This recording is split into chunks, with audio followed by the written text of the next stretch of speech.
Welcome to my tasty art expedition, everyone. I'm Artifacts. Have you ever drawn a hand and thought, wow, that was so easy?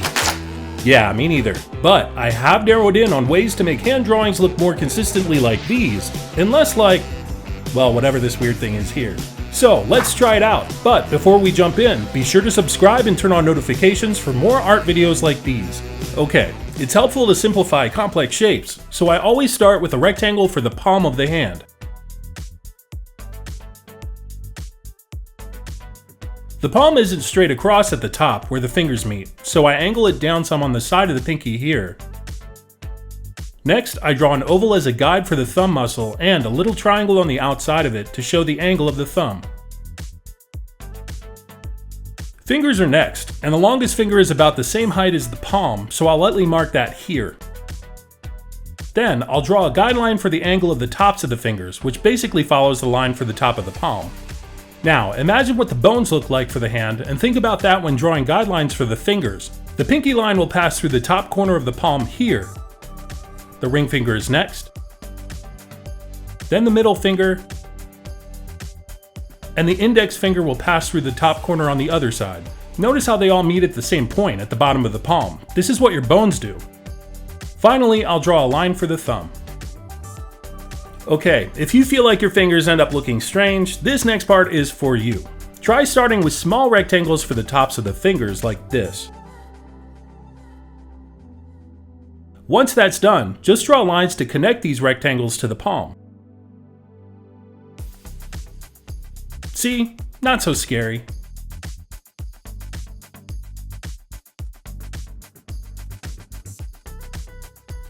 I then like to start refining my lines around the hand.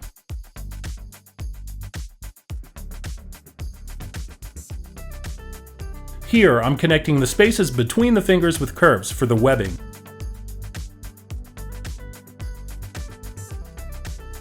The fingertips get curves too, and things really start to come together.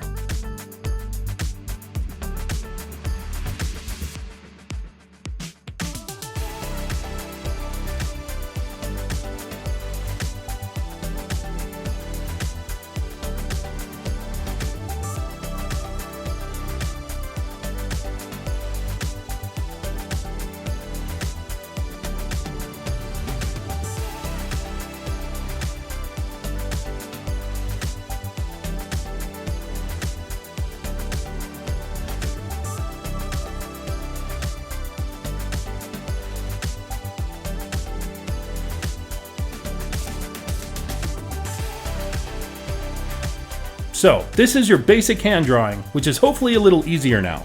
But, what about a hand position that's more complicated?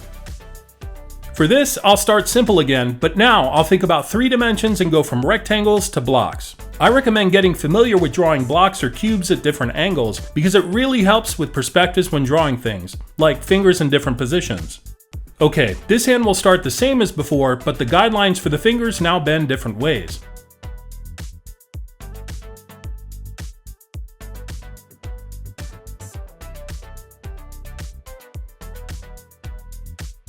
Now, notice the angle of this block here? This will be the same basic shape for the tip of the index finger in this drawing. I'll just draw a block for the tip and then stack 2 more blocks underneath it to create the full index finger. Then, I'll do this for the rest of the fingers, just changing the angles of the blocks.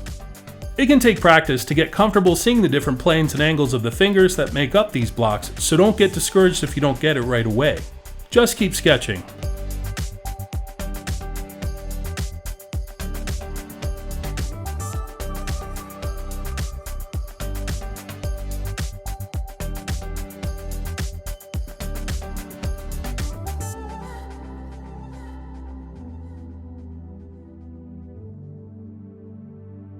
Alright, same as before, I'll finish up the drawing by adding curves, refining lines, and adding small details.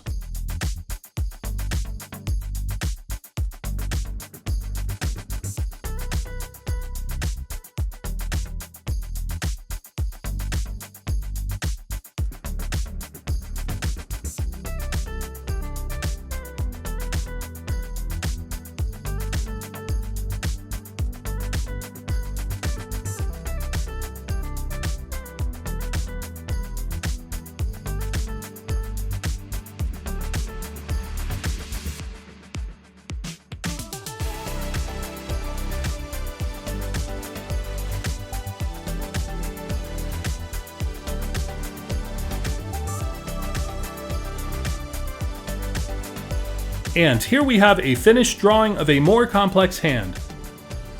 You can draw hands in all kinds of positions and poses with the same basic technique. Give it a shot and let me know if it helped with a like or a comment. See you next time.